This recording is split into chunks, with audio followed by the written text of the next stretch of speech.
రైతు సంక్షేమం రాష్ట్ర ఆర్థిక పరిస్థితిపైన సీఎం రేవంత్ రెడ్డి కీలక వ్యాఖ్యలు చేశారు. 30 నెలల ప్రజాపాలనలో రైతుల సంక్షేమానికి ప్రభుత్వం విస్తృతంగా కృషి చేసిందన్నారు. వ్యవసాయాన్ని దండగ కాదు పండుగగా మార్చే దిశగా చర్యలు తీసుకున్నామని సీఎం తెలిపారు. గత పాలనలో భారీగా అప్పులు పెరిగాయని ఆరోపిస్తూ 2014 నుంచి రాష్ట్ర అప్పులు అనూహ్యంగా పెరిగాయన్నారు.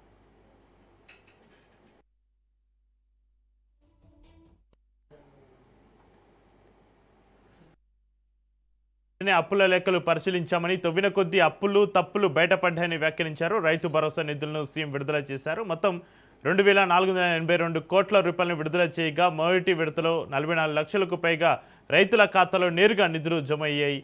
2 ఎకరాల లోపు భూమి కలిగిన రైతులకు ఈ సాయం అందినట్లుగా తెలిపారు.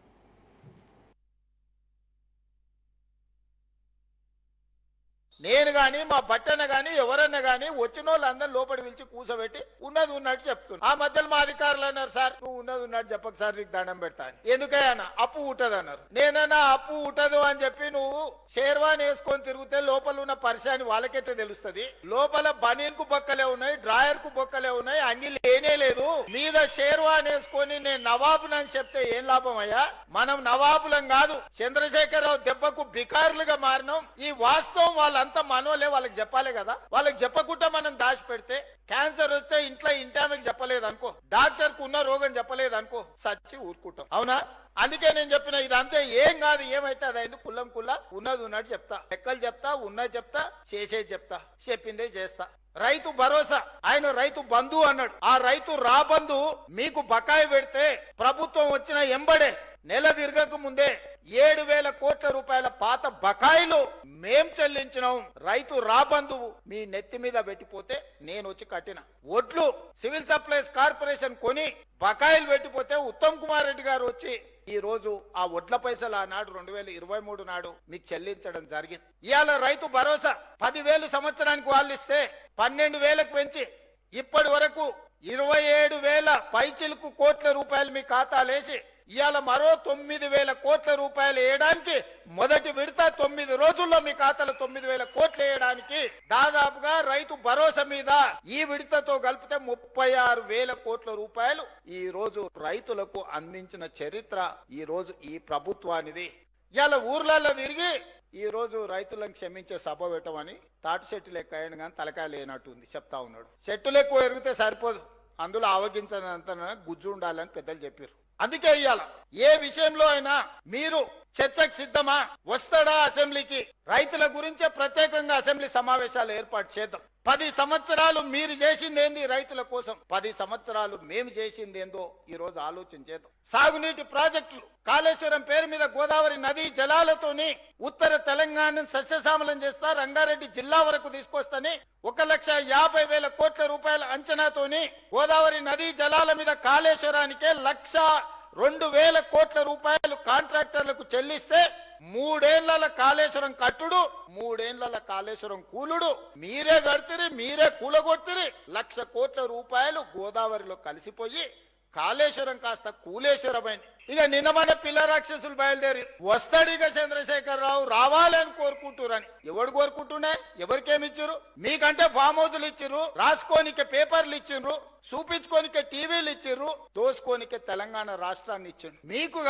మీకు రావాలేమో చంద్రశేఖరరావు, మా రైతులకు ఎందుకయ్యా? రైతు రుణమాఫీ చేయలేదు, 1,00,000 రూపాయలని 4 విడతలని అసలు లేదు, మిత్తి లేదు. చేతిలో అప్పు, చేతిలో సిప్ప, నెత్తి మీద అప్పు మిగిలిచ్చిపోయిండు. 2 సార్లు 1,00,000 రూపాయలు రుణమాఫీ అని చేసిండా? డబుల్ బెడ్రూమ్ అన్నాడు ఇచ్చిండా? దళితుల 3 ఎకరాల భూమి అన్నాడు ఇచ్చిండా?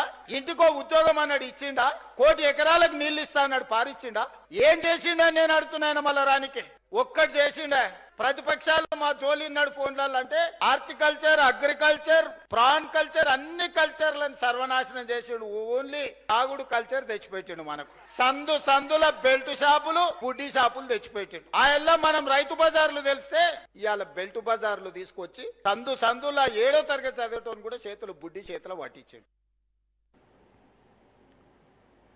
జడ్చర్ల నియోజకవర్గ బీఆర్ఎస్ పార్టీ ముఖ్య కార్యకర్తల సమావేశంలో మాజీ మంత్రి హరీష్ రావు కీలక వ్యాఖ్యలు చేశారు. రైతులను అడుగడుగున వంచారు, అది రైతు ఆశీర్వాద సభ కాదు, రైతు వంచన సభ అని పెట్టుకో అని హితవు పలికారు. ఎన్నికల ముందు ఎకరానికి 15,000 రైతు బంధు ఇస్తామని హామీ ఇచ్చారు. కానీ ఇచ్చిందెంత 12,000, అవి కూడా ఒక పంట మొత్తానికి 9,000 ఎగ్గొట్టారన్నారు. బాకీ పడ్డ రైతు బంధు డబ్బులు ఎన్ని రోజులుగా తిరిగి ఇస్తావో చెప్పాలని డిమాండ్ చేశారు మాజీ మంత్రి హరీష్ రావు. రేవంత్ రెడ్డి గారు ఇలా హైదరాబాద్ లో మీటింగ్ పెట్టిండు. రైతుల ఆశీర్వాద సభ కాదు నువ్వు పెట్టుకోవాల్సింది, రైతు వంచన సభ అని పెట్టుకో. రైతుల్ని అడుగడుగున మోసం చేసిండు కదా రేవంత్ రెడ్డి. 100 రోజులకు వచ్చింది ఆ రైతు బంధు వేయలే గాని మళ్ళీ ఇప్పుడు వానకాలం రైతు బంధు ఇవాళ ఒక 2 ఎకరాలకు వేస్తారట. యాసంగి 2 ఎకరాలు వేసిండు, మిగతాది ఎగ్గొట్టిండు. మళ్ళీ ఇప్పుడు వానకాలం 2 ఎకరాలు వేస్తా అని ఇవాళ రైతు ఆశీర్వాద సభ అని పెట్టిండు. అసలు రైతులకు ఇచ్చిన ఒక్క హామీ అన్న అమలైందా? ఏం చెప్పినావు నువ్వు? రైతులకు రుణమాఫీ చేస్తాను. ఇవాళ 2 లక్షల లోపోళ్ళకి గాలే, 2 లక్షల పైన వాళ్ళకి కూడా రుణమాఫీ కాలే. ఏం ఒట్లు పెట్టుడు? అప్పుడు పార్లమెంట్ ఎన్నికల ముందు ఏమన్నాడు? కనబడ్డ దేవుని మీద ఒట్టు పెట్టిండు. మన పాలమూరు కురుమూర్తి మీద కూడా పెట్టిండు. 15 ఆగస్టు కల్లా రైతు రుణమాఫీ చేసి తీరుతా అన్నాడు. తుఫాన్లు వచ్చినా భూకంపం వచ్చినా 15 ఆగస్టు కల్లా రుణమాఫీ చేస్తా అన్నాడు. అయినా అదే మరి నీ ఊర్లోనే కసీర్కాడ రుణమాఫీ అయిందా లేదా అడుగుదాం. 100% అయిందంటే మేము రాజీనామా చేస్తాం, నువ్వు తయారా రేవంత్ రెడ్డి అని అడిగినాం. రేవంత్ రెడ్డి ఎంత జూటే బాజ్ బట్టే బాజ్ అంటే దేవుడు మీద ఒట్టు పెట్టి పాలమూరు బిడ్డల గౌరవాన్ని తీసేసింది. అంటే ఈ వానకాలంకెళ్ళి రేవంత్ రెడ్డి ఈ కాంగ్రెస్ ప్రభుత్వం మక్కలు కొనది, జొన్నలు కొనది, సోయాబీన్ కొనది, కందులు కొనది, శనగలు కొనది, పెసర్లు కొనది. మరి కేసీఆర్ గారు ఉన్నప్పుడు కేంద్రం కొన్నా కొనకపోయినా ఎన్ని కందులు వండినా, పెసర్లు వండినా, శనగలు వండినా, సోయాబీన్ వండినా, జొన్నలు వండినా, మక్కలు వండినా ఆనాడు కేసీఆర్ గారు చివరి గింజ దాకా కొన్నాడు, రైతులకు మద్దతు ధర ఇచ్చిండు. కానీ ఇప్పుడు కాంగ్రెస్ ఏమంటుంది? ఈ వానకాలంకెళ్ళి కేంద్రం కొనుమన్నంత కొంటాం, ఏ పంట కొనుమంటే గా పంటనే కొంటామంట. మరి నువ్వెందుకున్నావు? పీకనికున్నావా? నువ్వెందుకున్నావు? మరి కేంద్రమే కొన్నాక నువ్వెందుకు పీకనికా? మరి పంట కొనింది చేతగాని ఈ కాంగ్రెస్ ప్రభుత్వాన్ని ఇంకే రైతులను నమ్ముతారే? ఇంకా ఏ రైతన్నా ఈ కాంగ్రెస్ పార్టీకి ఓటేస్తాడా అని అడుగుతా ఉన్నా నేను. రైతు బంధు ఎగ్గొట్టి, రుణమాఫీ ఎగ్గొట్టి, యూరియా ఇయ్యక, కరెంట్ ఇయ్యక, తరుగులు పెట్టి లాస్ట్ కు పంట కూడా కొనకపోతే ఇంకెవడన్నా ఈ కాంగ్రెస్ పార్టీకి ఓటేస్తాడా? దయచేసి మీరు ఆలోచించండి. కేసీఆర్ గారు మీటింగ్ పిలిచిండు మా అందరిని. అప్పుడు ఏప్రిల్ మేలో కరోనా ఉండే, కరోనా అయిపోగానే జూన్ లో పిలిచిండు. మరి ఇక మృగశిర కార్తె వస్తుంది, చెనుకులు పడతాయి, రైతు బంధు పైసలు జమ చేసిండ్రా అని అడిగిండు మమ్మల్ని. మేము ముఖాలు చూసుకుంటున్నాం, ₹1 ఆమ్దాన్ లేదు, ఖజానా ఖాళీ. మరి ఎట్లా అని మేము పరిశాన్ అవుతున్నాం. మీరు అవన్నీ ఏం లేవు. మంత్రుల జీతాలు బంద్, ఎమ్మెల్యేల జీతాలు బంద్, కాంట్రాక్టర్ల బిల్లులు బంద్, ఉద్యోగస్తులకు సగం జీతం ఇయ్యండి, రైతులకు మాత్రం రైతు బంధు పడి తీరాల్సిందే అన్నాడు కేసీఆర్. కరోనా వచ్చినా, పెద్ద నోట్ల రద్దు వచ్చినా, ఆర్థిక ఇబ్బందులు వచ్చినా 11 విడతల్లో 73,000 కోట్ల రూపాయలు రైతు బంధు వేసిన నాయకుడు కేసీఆర్. రేవంత్ రెడ్డి నువ్వు వచ్చిన 5 విడతల్లో 3 ఎగబెట్టినావు. నువ్వు వచ్చినే 5 విడతలు, 5 3 కోసి పారేసినావు. 30,000 కోట్లు రైతు బంధు ఎగ్గొట్టినావు. 24 గంటల కరెంటు కేసీఆర్ తెస్తే దాన్ని ఆగం చేసినావు. క్రమం తప్పకుండా రైతు బంధు ఇస్తే దాన్ని ఆగం చేసినావు. రైతు బీమా ఇస్తే రైతు బీమా లేకుండా చేసేసినావు. ఇవాళ రైతులకు ఎరువులకు ఇబ్బంది లేకుండా ఉంటే అది లేకుండా చేసేసినావు. రుణమాఫీ 2 విడతల్లో కేసీఆర్ గారు చేస్తే నువ్వు దేవుడి మీద ఒట్టు పెట్టి అట్లా కూడా మోసం చేస్తేవి. తరుగు తీస్తే తోలు తీస్తా అంటివి, ఇంట్లో వంటివి. ఏ ఊర్లో చూసినా 5 కిలోలకు తరుగు తీసినా సపోర్ట్ చేయబోతివి, ఇంట్లో వంటివి. ఏం చేసినావు ఇవాళ రైతుల కోసం? యాదగిరిగుట్ట ఆలయ అభివృద్ధిపైన రాష్ట్ర ప్రభుత్వం కీలక చర్యలు తీసుకుంటుంది. ఈ నేపథ్యంలో సీఎం రేవంత్ రెడ్డి ఆధ్వర్యంలో ఉన్నత స్థాయి సమీక్ష సమావేశం నిర్వహించారు.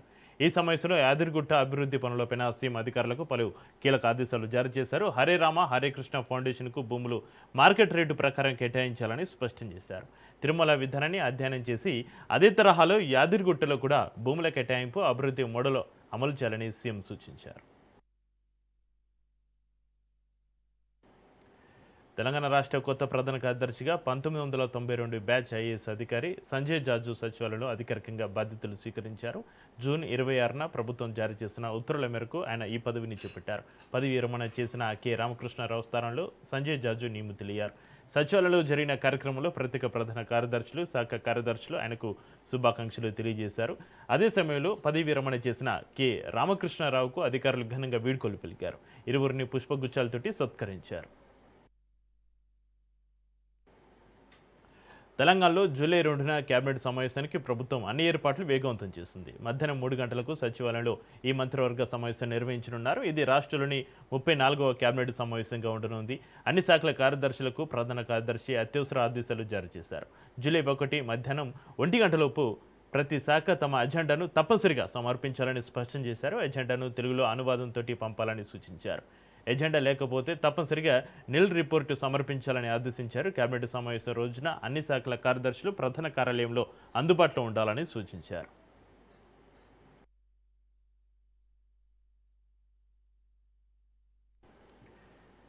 మంత్రి పొన్నం ప్రభాకర్ బీజేపీ పైన తీవ్ర స్థాయి విమర్శలు చేశారు. వరంగల్లో అభివృద్ధిపైన మాట్లాడే నైతిక హక్కు బీజేపీకి లేదన్నారు. బీజేపీ బీఆర్ఎస్ కలిసి అధికారంలో ఉన్న సమయంలో వరంగల్కు ఎయిర్పోర్టు ఎందుకు తీసుకురాలేదని ప్రశ్నించారు. కొత్త పార్టీ అధ్యక్షుడి ముందు తమను తాము నిరూపించుకునేందుకే వాస్తవాలకు విరుద్ధంగా మాట్లాడుతున్నారని ఆరోపించారు. మాట్లాడుతూ ఉన్నారు. నేను అడుగుతా ఉన్నా, ఇలా వరంగల్ జిల్లాకు సంబంధించి మీతో సహా పార్ట్నర్గా ఉన్నటువంటి టీఆర్ఎస్ పార్టీ 10 ఏళ్ళు తెలంగాణలో అధికారంలో ఉంది. భారతీయ జనతా పార్టీ కేంద్రంలో అధికారం ఉన్నది. మేమైతే అడ్డంబల్లే ఎయిర్పోర్ట్ తేవడానికి 10 ఏళ్ళలో ఎందుకు ఎయిర్పోర్ట్ తెలియదో చెప్పాలి. బీజేపీ ప్రభుత్వం ఎయిర్పోర్ట్లు ఇచ్చేది రాష్ట్ర ప్రభుత్వం కాదు, కేంద్ర ప్రభుత్వం ఇస్తుంది. అది అందరికీ తెలుసు. వరంగల్ ఎయిర్పోర్ట్ కావాలి, వరంగల్ ఎయిర్పోర్ట్ వస్తేనే అభివృద్ధి అవుతుందని ఎయిర్పోర్ట్ ప్రక్రియను వేగవంతం చేసి క్లియర్ చేసింది మేము కాదా? ఇవాళ మీరు దాని గురించి మాట్లాడుతూ ఉన్నారు. మీరు మాట్లాడినట్టయితే గత 10 సంవత్సరాలుగా ఎయిర్పోర్ట్ చేసి ఉంటే అది మీరు చెప్పుకునేటువంటి హక్కు ఉంటే మీరు ఎయిర్పోర్ట్ చేయలే. మేము ఎయిర్పోర్ట్కు సంబంధించి ముందుగా వేసి దాన్ని సాధించుకున్నాము. ఈరోజు అర్బన్ ఛాలెంజ్ ఫండ్ అనేది ఒకటి ఉన్నది. అంటే పట్టణ ప్రాంతాల్లో పెరుగుతున్నటువంటి దానికి అనుగుణంగా అభివృద్ధి చేయాలని ఒక పేరుతోటి అర్బన్ ఛాలెంజ్ ఫండ్ అని ఉన్నది. చాలా మంది కరీంనగర్ బండి సంజయ్ గారు, నిన్న ఇక్కడ బండి సంజయ్ లేకపోతే వాళ్ళంతా చెప్తా ఉన్నారు. రాష్ట్ర ప్రభుత్వము 25 పైసలు, కేంద్ర ప్రభుత్వము 50% బ్యాంకు లోన్ తీసుకొని అప్పు రాష్ట్ర ప్రభుత్వం కడుతుంది. దీనిలో ఎవరు అన్నట్టు పెద్దది? 70% రాష్ట్ర ప్రభుత్వం అన్నట్టే కదా. దీనికి వాళ్ళు మేము ఇన్ని తెచ్చినాం, అన్ని తెచ్చినాం, పొడుగు వచ్చినాం, మొత్తం మేమే తెచ్చినాం అంటే ఎందుకు చేయాలి మరి? ఇన్ని రోజులు 5,000 కోట్ల రూపాయలతోటి ఇలా అండర్ గ్రౌండ్ డ్రైనేజ్. తెలంగాణలో బీజేపీ అధికారంలోకి రావడం ఖాయమని బీజేపీ జాతీయ సహాయ ఇన్ఛార్జి నితిన్ నబీన్ ధీమా వ్యక్తం చేశారు. తెలంగాణ అభివృద్ధికి బీజేపీ పూర్తిగా కట్టుబడి ఉందని స్పష్టం చేశారు. ప్రస్తుతం రాష్ట్రాన్ని అప్పుల తెలంగాణగా మార్చారని ప్రభుత్వంపైన విమర్శలు గుప్పించారు. ప్రధాని మోడీ నాయకత్వంలో దేశం అన్ని రంగాల్లో వేగంగా అభివృద్ధి చెందుతుందని తెలిపారు. పశ్చిమ బెంగాల్లో పార్టీ కార్యకర్తల అంకిత భావం, కృషి వల్లే విజయం సాధించామని గుర్తు చేశారు.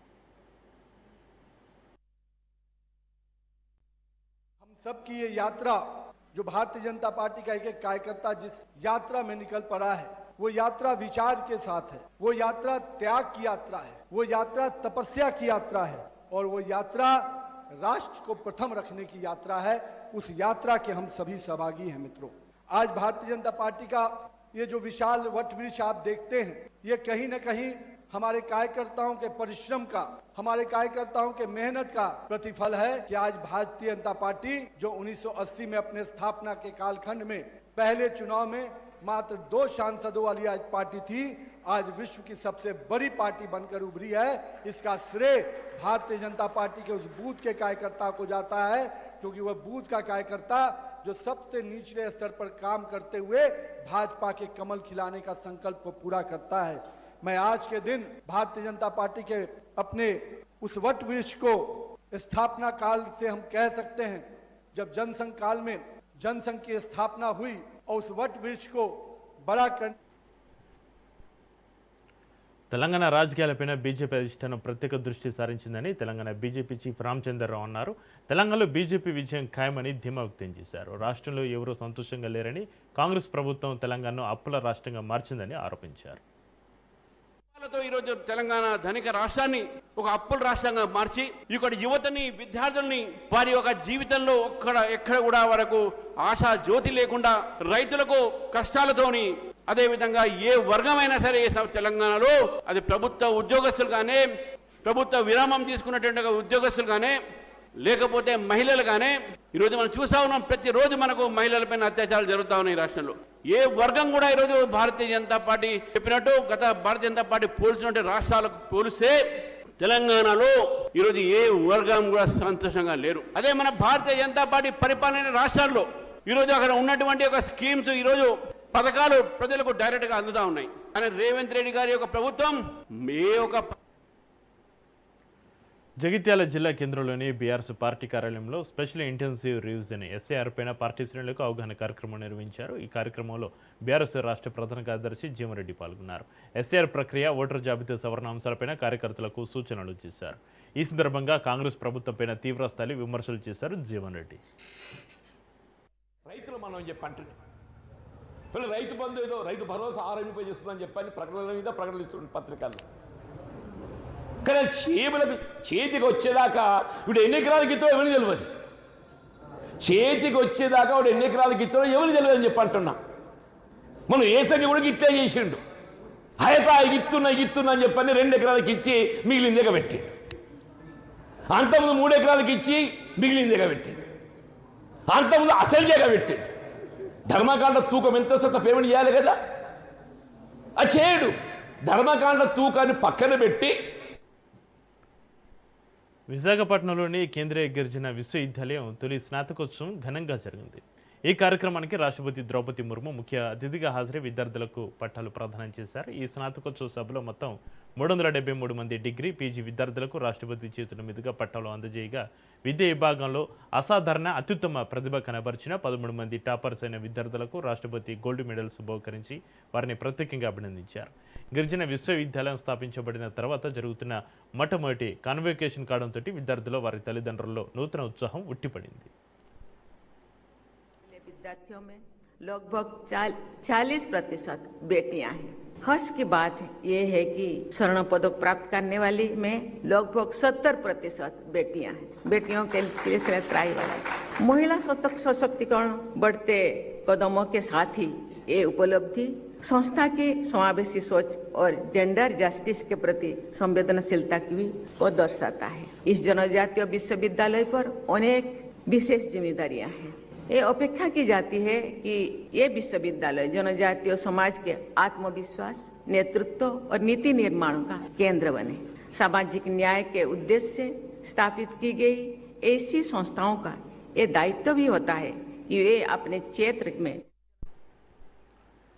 ముంబైలో AP deputy CM Pawan Kalyan పర్యటిస్తున్నారు. మహారాష్ట్ర సీఎం దేవేంద్ర ఫడ్నవీస్ తోటి పవన్ భేటీ అయ్యారు. ఇరు రాష్ట్రాల మధ్య పరస్పర ప్రయోజనాలకు సంబంధించిన పలు అంశాలపైన చర్చించారు. తూర్పు కనుమల్లో పులుల సంరక్షణ చర్యలపైన చర్చ జరిగింది. ఏపీకి 2 ఆడపులులు ఇస్తున్నందుకు ఫడ్నవీస్కు పవన్ కళ్యాణ్ కృతజ్ఞతలు తెలియజేశారు. తాడేపల్లిలోని వైసీపీ కేంద్ర కార్యాలయంలో మాజీ సీఎం, వైసీపీ అధ్యక్షుడు జగన్, చెన్నైలోని Singapore consulate general Edgar Pang Tze Chiang మర్యాదపూర్వకంగా కలిశారు. ఈ సందర్భంగా ఇరువురు పరస్పరం శుభాకాంక్షలు తెలుపుకున్నారు. ఈ భేటీలో పలు అంశాలపైన చర్చ జరిగినట్లుగా సమాచారం. మాజీ మంత్రి గుడివాడ అమర్నాథ్ మహిళా కమిషన్ ఎదుట హాజరయ్యారు. చట్టాల పట్ల, వ్యవస్థ పట్ల గౌరవంతోనే తాను విచారణకు వచ్చారని తెలిపారు. మేకప్ మంత్రి అనే వ్యాఖ్యలపైన కమిషన్ ప్రశ్నించగా తాను చేసిన వ్యాఖ్యలు పొలిటికల్ సెటైర్ మాత్రమేనని, మహిళా లోకాన్ని కించపరిచే ఉద్దేశం ఎంతమాత్రం తనకు లేదని వివరణ ఇచ్చారు. తన వ్యాఖ్యలను టీడీపీ రాజకీయంగా వక్రీకరించి ప్రచారం చేసిందని ఆరోపించారు. తాను ఎవరి గౌరవాన్ని తగ్గించేలా మాట్లాడలేదని తెలిపారు మాజీ మంత్రి గుడివాడ అమర్నాథ్. మహిళా లోకాన్ని కించపరిచినట్టుగా దీన్ని భావించవచ్చా అనేటువంటి విషయాన్ని వారు అడగడం జరిగింది. నేను గతంలో కూడా ఆ సభ అయిన తర్వాత అనేక వేదికల మీద కూడా నేను చెప్పడం జరిగింది. దాన్ని తెలుగుదేశం పార్టీ ఒక ఫ్యాబ్రికేటెడ్ ఉద్యమాన్ని తీసుకుని వచ్చి దళితులని, మహిళలని, యావత్ మహిళా లోకాన్ని కించపరిచినట్టుగా మాట్లాడానని లేనిపోయినటువంటి తప్పుడు ప్రచారాన్ని చేసి ఒక ఫ్యాబ్రికేటెడ్ ఉద్యమాన్ని నడిపించేటువంటి కార్యక్రమం చేశారు. సో వారికి నేను ఇచ్చినటువంటి సమాధానం, నేను చేసినటువంటి వ్యాఖ్య ఒక పొలిటికల్ సెటైర్ మాత్రమే. గతంలో వారు నా మీద చేసినటువంటి వ్యాఖ్యలు, మా నాయకుడి మీద చేసినటువంటి వ్యాఖ్యలు అనేక సందర్భాల్లో మా తిరుపతి జిల్లాలోని మల్లేకొండ మైనింగ్ వివాదం రాజకీయంగా మరింత వేడెక్కింది. మాజీ మంత్రి పెద్దిరెడ్డి రామచంద్రారెడ్డి కూటమి ప్రభుత్వంపైన తీవ్ర ఆరోపణలు చేశారు. భక్తుల మనోభావాలను గౌరవిస్తూ వైసీపీ ప్రభుత్వం ఎర్రకొండలో మైనింగ్ అనుమతులు ఉన్నప్పటికీ అమలు చేయలేదని తెలిపారు. ఆఫ్ చేయాలా లేదా మీరు ముందుకు పోతే తీవ్రంగా ఇక్కడ ప్రజలు ప్రతిఘటిస్తారనేది నేను మీకు తెలియజేస్తా ఉంటా. వైఎస్ఆర్ కాంగ్రెస్ పార్టీ కూడా దీని మీద తీవ్రంగా ఉద్యమిస్తుంది మా నాయకుడు జగన్మోహన్ రెడ్డి గారి ఆధ్వర్యంలో అని చెప్పి తెలియజేస్తా ఉన్నాను. ఏం చేద్దంటే, మీరు ఏదైనా అలవాటు చంద్రబాబు నాయుడికి దొంగతనం ఆయన చేస్తే ఆయన పరిగెత్తాడు, దొంగ దొంగ దొంగ పట్టుకోండి అని చెప్పి. దాన్ని ఎల్లో మీడియా 100 రెట్లు లేదా 1000 రెట్లు ఎక్కువగా ప్రచారం చేసి ఆయన పెద్ద మనిషి, చాలా మంచి ప్రవర్తన కలిగిన వాడు, దొంగతనం. అయోధ్య రామాలయంలో అక్రమాలపైన సిట్టింగ్ జడ్జితోటి న్యాయ విచారణ జరిపించాలని సిపిఎం పొలిట్ బ్యూరో సభ్యుడు బివి రాఘవులు డిమాండ్ చేశారు.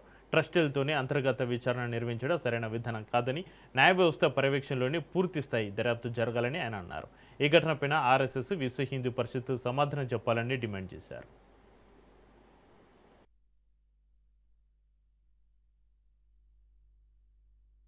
దేశం మొత్తం మీద జూలై 1వ తేదీ నుంచి జీరామ్జీ పథకం, ఉపాధి పథకం అమలు జరపడానికి కేంద్ర ప్రభుత్వం పూనుకుంది.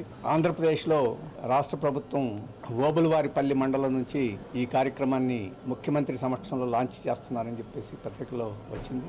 ఈరోజు రాష్ట్ర ప్రభుత్వం, ముఖ్యమంత్రి చంద్రబాబు నాయుడు గారు ఈ అన్యాయమైన పథకాన్ని ప్రశ్నించకుండా దాన్ని ప్రోత్సహించడానికి, అమలు జరపడానికి పూనుకోవడం శోచనీయం. ఎందుకంటే ఈ పథకంలో గతంలో 90% నిధులను కేంద్రం సమకూర్చే పద్ధతిని విరమించి దాన్ని 40% రాష్ట్ర ప్రభుత్వం భరించాలని చెప్పేసి ఈ చట్టంలో చెప్తున్నారు. దాన్ని అనేక రాష్ట్రాలు వ్యతిరేకించినాయి. ఆఖరికి బీజేపీ రాష్ట్రాలు కూడా పాత పద్ధతిని, 90% రాష్ట్రాలకు ఇచ్చే పద్ధతిని, కేంద్రం ఇచ్చే పద్ధతిని పునరుద్ధరించాలి. గుడివాడ కేసులో మాజీ మంత్రి కొడాలి నానికి ఏపీ హైకోర్టులో ఊరట లభించింది. కొడాలి నానిపైన నమోదైన కేసులో తదుపరి చర్యలను నిలిపివేస్తూ హైకోర్టు స్టే విధించింది. ప్రభుత్వం అనుమతించిన ప్రాసిక్యూషన్పై కూడా కోర్టు స్టే విధించింది. ఈ కేసులో కొడాలి నానిపైన ఎలాంటి చర్యలు తీసుకోవద్దని హైకోర్టు ఆదేశించింది.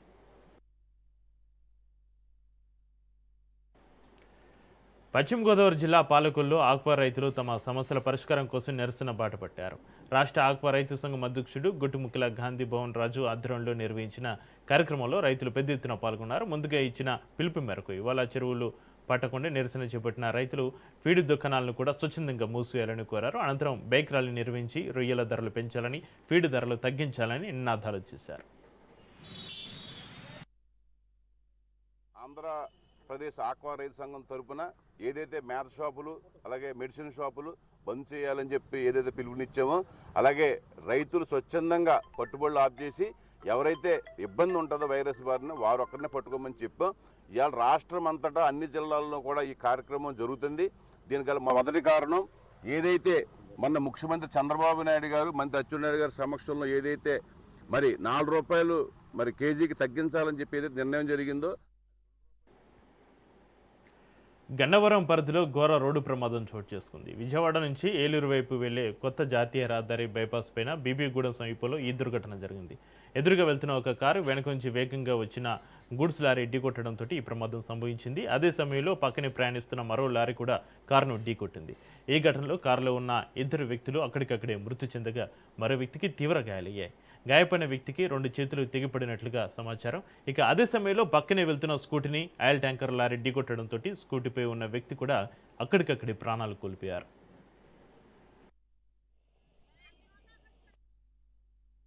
మా పెద్దమ్మ గారిని హాస్పిటల్లో జాయిన్ చేసి 1 వారం అవుతుందండి.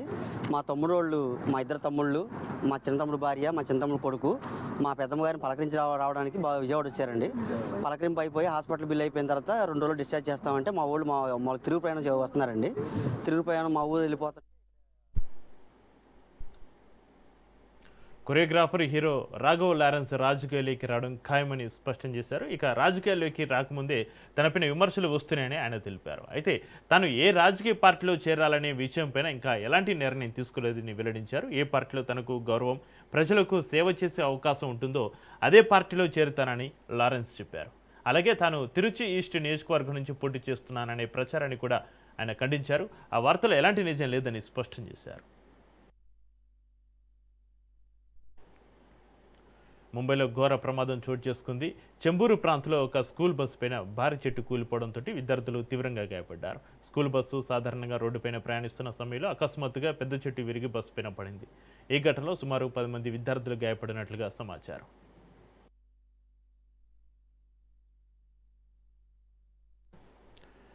ముంబై పైన వరుణుడు ఏమాత్రం కనికరం చూపడం లేదు. ఎడతెరిపిలేని భారీ వర్షాలతోటి నగరం జలదిగ్బంధంగా మారింది. ప్రధాన రహదారులు, లోతట్టు ప్రాంతాలు పూర్తిగా నీట మునిగాయి. పలుచోట్ల రోడ్లపైన భారీగా నీరు నిలిచిపోవడంతో వాహనాల రాకపోకలకు తీవ్ర అంతరాయం ఏర్పడింది. లోతట్టు కాలనీలోకి వరద నీరు చేరడంతో ప్రజలు తీవ్ర ఇబ్బందులు ఎదుర్కొంటున్నారు.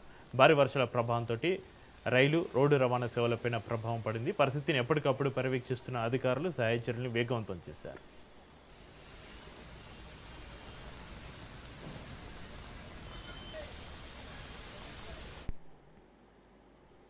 దేశీ స్టాక్ మార్కెట్లో నష్టాలు తిట్టిమూసాయి. ఐటీ కంపెనీల షేర్లలో అమ్మకాల ఒత్తిడి పెరగడం, అమెరికా ఇరాన్ చర్చల ఫలితంపైన పెట్టుబడిదారులు అప్రమత్తంగా వ్యవహరించడం మార్కెట్లపైన ప్రభావం చూపింది. రోజంతా హెచ్చుతగ్గుల మధ్య సాగిన ట్రేడింగ్లో నిఫ్టీ 80.50 పాయింట్స్ కోల్పోయి 23,865 వద్ద ముగిసింది. ఇక సెన్సెక్స్ 249 పాయింట్స్ పడిపోయి 76,478 వద్ద స్థిరపడింది.